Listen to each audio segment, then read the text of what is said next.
So hello everyone, welcome to the pens. My name is Lakshya Singh. आप सभी का the pens classes में स्वागत है। तो आज का हमारा टॉपिक है the shortest war in history, इतिहास की सबसे छोटी वॉर। तो चलिए आज की क्लास शुरू करते हैं। So the shortest war in the world, हमारे विश्व यानी वर्ल्ड की सबसे छोटी war. So, the shortest war in the world is Anglo-Zanzibar War. This war was fought between Sultanate of Zanzibar and British Empire in 1896. अब देखिए, जो दुनिया की सबसे छोटी वॉर है ये 1896 में हुई थी और इसको एंग्लो ज़ांज़ीबार वॉर के नाम से जाना जाता है। और ये जो वॉर हुई थी ये सल्तनत of Zanzibar and British Empire के बीच हुई थी। This war was lasted for only 38 minutes. अब ये देखिए, जो एंग्लो ज़ांज़ीबार वॉर थी यानी दुनिया की सबसे छोटी वॉर, वो सिर्फ 38 मिनट्स तक चली थी। When Zanzibar Island got independence from Omani Sultanate in 1861 and British Empire made Zanzibar Island a protectorate of their empire in 1890, because the Zanzibar Island was famous for slave trade. By signing the Treaty of Helgoland, Zanzibar with German colonial empire over Zanzibar Island. अब देखिए, ये जो हमारा Zanzibar island है इसे Omani सल्तनत से 1861 में आज़ादी यानी इंडिपेंडेंस मिली। अब इसके बाद जो ब्रिटिश एम्पायर था उसने ज़ांज़ीबार आइलैंड को अपना एक प्रोटेक्टोरेट बना लिया 1890 में, क्योंकि ज़ांज़ीबार आइलैंड उस समय अफ्रीका में स्लेव ट्रेड के लिए फेमस था और क्लोव्स प्रोडक्शन यानी लौंग के प्रोडक्शन के लिए भी बहुत फेमस था। इसलिए ब्रिटिश एम्पायर ने इसे अपना प्रोटेक्टोरेट बना लिया हेल्गोलैंड ज़ांज़ीबार की ट्रीटी साइन करके जर्मन कॉलोनियल एम्पायर के साथ ज़ांज़ीबार आइलैंड पर। सो नेक्स्ट, अब हम सभी ने जितने भी एम्पायर्स और सल्तनेट्स के नाम सुने, अब हम उन सभी सल्तनेट्स और एम्पायर्स को उनके मैप के थ्रू जानेंगे। अब देखिए, हमारा पहला मैप है ओमानी सल्तनत का। अब देखिए, जो आज का मेन लैंड ओमान है वो ये है, लेकिन उस समय ओमान ने ईस्टर्न अफ्रीकन कोस्ट को और सऊदी अरेबिया के सम पार्ट्स और सदर्न ईरान पे कब्जा कर लिया था। अब नेक्स्ट मैप है British Empire Africa. British Empire जब अफ्रीका में आया था तो वो 1890s में अपनी पीक साइज पर था। और देखिए, इनका जो एम्पायर था वो अफ्रीका में इजिप्ट से साउथ अफ्रीका तक था। अब हमारा नेक्स्ट मैप है सल्तनत ऑफ ज़ांज़ीबार का। अब आप यहाँ पे जो दो आइलैंड्स देख रहे हैं छोटे छोटे, ये सब सल्तनत ऑफ ज़ांज़ीबार में आते हैं। और देखिए, अब हमारा नेक्स्ट और आखिरी मैप है German colonial empire in Africa. अब देखिए, जो जर्मन कॉलोनियल एम्पायर था ये अफ्रीका के टोगो, कैमरून, तंजानिया और नामीबिया जैसे देशों पर कब्जा करा था। सो नेक्स्ट, अब देखिए, अब हम लोग सभी एम्पायर्स जिनके हमने नाम सुने और सल्तनत्स को उनके फ्लैग के थ्रू समझेंगे। अब देखिए, पहला फ्लैग है ब्रिटिश एम्पायर का और यहाँ की कैपिटल लंदन है। और ये सेकंड फ्लैग है जर्मन कॉलोनियल एम्पायर का और यहाँ की कैपिटल है बर्लिन। अब नेक्स्ट फ्लैग इज ओमानी सल्तनत। अब देखिए, यहाँ की कैपिटल मुस्कैट है और हमारा दूसरा फ्लैग है सल्तनत ऑफ ज़ांज़ीबार का और इसकी कैपिटल थी स्टोन टाउन। सो नेक्स्ट देखिए, how the war was started. अब ये जो हमारे दुनिया की अब इतिहास की कह लीजिए जो सबसे छोटी वॉर थी वो कैसे स्टार्ट हुई थी।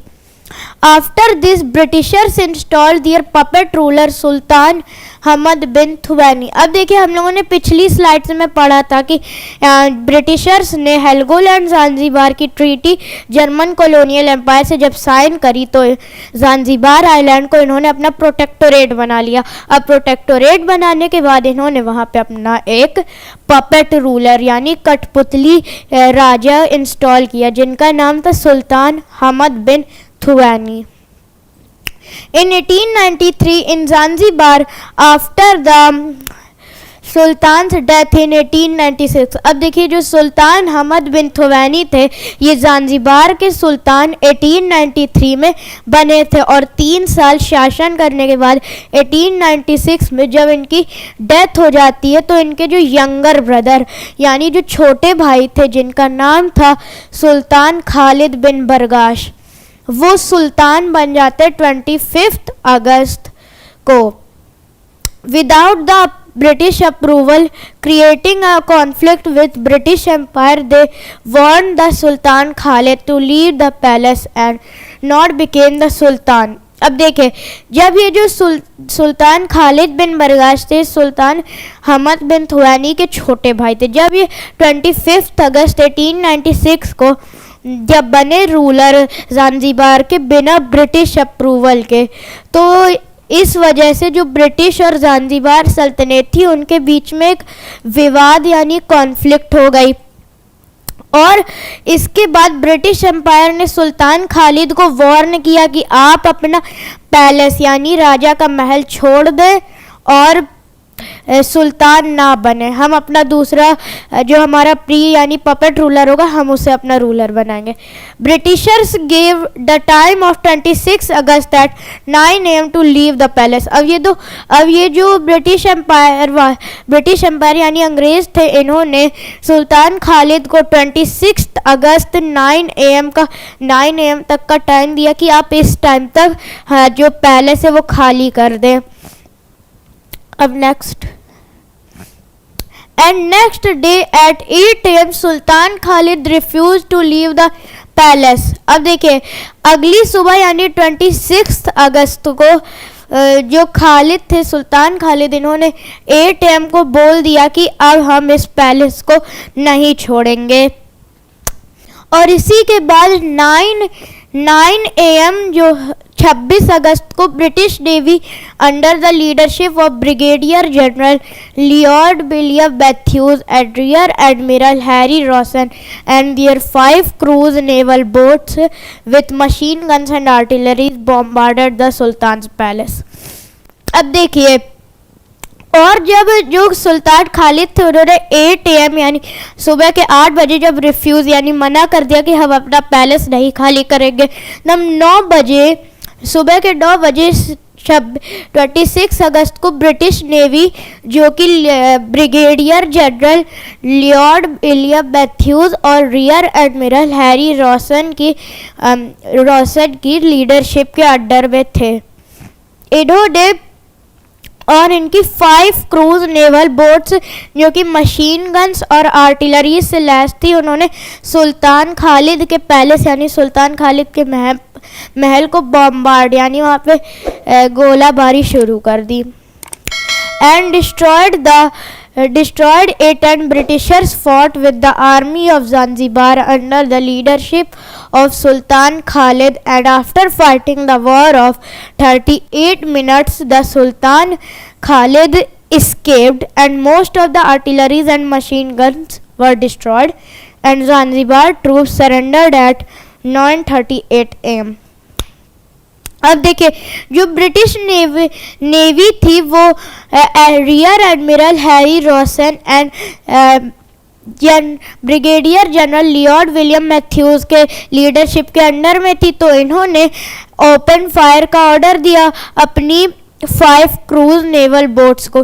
फिर बोट्स ने अपने मशीन गन्स और आर्टिलरीज के साथ ब्रिटिश सोल्जर्स ने सुल्तान खालिद के पैलेस पर बॉम्बार्डमेंट शुरू कर दी और इसके बाद सुल्तान का जो पैलेस था वो बिल्कुल डिस्ट्रॉय हो गया।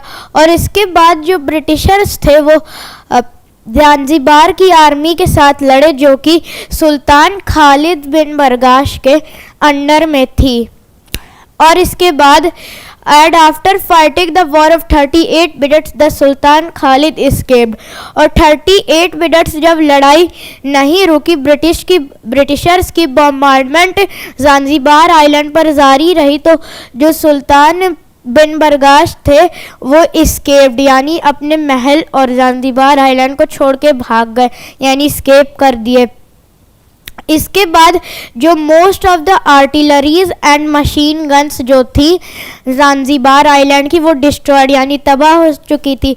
And Zanzibar troops surrendered at 9:38 AM, और फिर 9 AM पर इन्होंने बॉम्बार्डमेंट शुरू करी थी ब्रिटिश नेवल फोर्स ने, और फिर 9:38 AM यानी 38 मिनट्स के बाद ज़ांज़ीबार आर्मी के जब आर्टिलरीज यानी तोपें और मशीन गन्स तबाह हो चुकी, तब उन्होंने 38 यानी 38 मिनट्स बाद सरेंडर डाल दिया।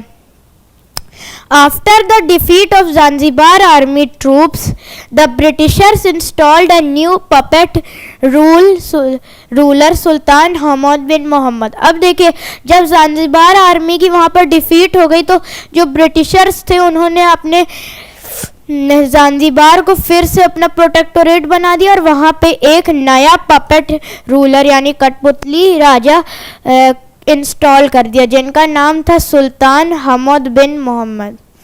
अब नेक्स्ट, अब हम लोगों ने ये जो शॉर्टेस्ट वॉर इन हिस्ट्री थी, इसमें जितने भी लोगों के नाम सुने, अब हम उन सबको उनकी पिक्चर्स की मदद से जानेंगे। तो देखिए, सबसे पहले तो सुल्तान हमद बिन थुवानी, जो कि ब्रिटिशर्स जब ज़ांज़ीबार को अपना प्रोटेक्टोरेट बना लिए थे, तो ये हमद बिन थुवानी उनके पपेट रूलर थे। और ये हैं सुल्तान खालिद बिन बरगाश, जो इनके यंगर ब्रदर यानी छोटे भाई थे, जो कि सुल्तान बने थे, और इन्होंने फाइट भी लड़ी थी अंग्रेज़ों के साथ। देखिए, अब एडमिरल हैरी रोसन, जो कि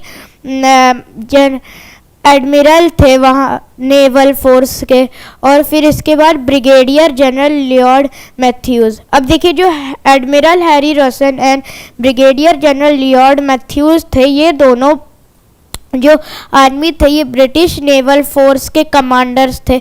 अब आगे देखिए, सुल्तान हमद बिन मोहम्मद, ये हैं सुल्तान हमद बिन मोहम्मद, जिन्हें ब्रिटिशर्स ने जब ये ज़ांज़ीबार आर्मी ट्रूप्स को हरा दिए, तो इन्होंने सुल्तान हमद बिन मोहम्मद को नया पपेट रूलर बनाया था।